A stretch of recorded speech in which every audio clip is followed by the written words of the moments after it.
Swamiji, can you explain what is life? How can we avoid angry? I'm sorry, what is?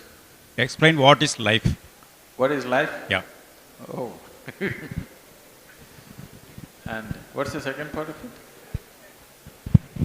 How can you avoid angry? How can you avoid anger?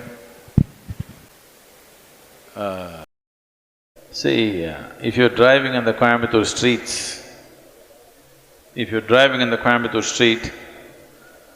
you have to avoid the medians which are placed in odd places. You have to avoid bad drivers. You have to avoid drunken men crossing the street, children crossing the street, all kinds of things. But when you're driving in Coimbatore street, do you have to avoid the moon? I'm asking, do you have to avoid the moon? No, because the moon is not on the street, isn't it? So similarly, right now are you angry? No? Then why should you avoid it? There's no need to avoid it. It is just that you think anger is an entity. Anger is not an entity. You become angry. You become angry. Anger is not sitting somewhere and you go hit it.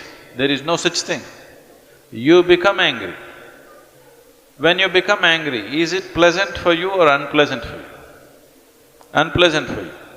Unpleasant for others for sure, unpleasant for yourself also.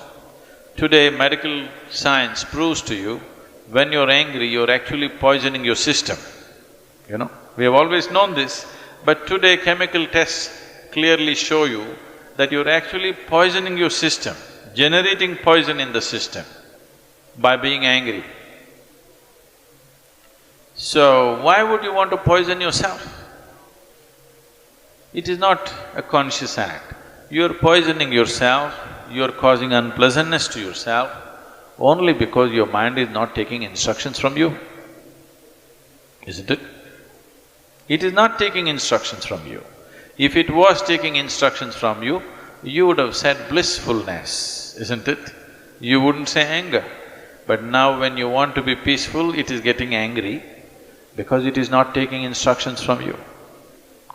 So if your mind is not taking instructions from you, you have to pay a little more attention to it. Why is it not taking instructions from you? If you understand this, you don't have to avoid anger, because anger is not sitting there and getting at you. You are becoming angry, you are becoming unhappy, you are becoming miserable.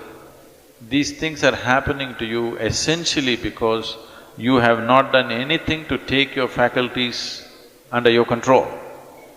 It is happening accidentally, just by chance. If outside situations are good, you are also good. If outside situations are bad, you're also bad. That is not how human life should be. Human life should be like this. If I am good, everything around me becomes good. This should be the reality, isn't it? Right now, if things around me are whichever way, I will become that way. No. Human consciousness should create situations. Right now, situations are creating human consciousness. That's not the right way to shape human life.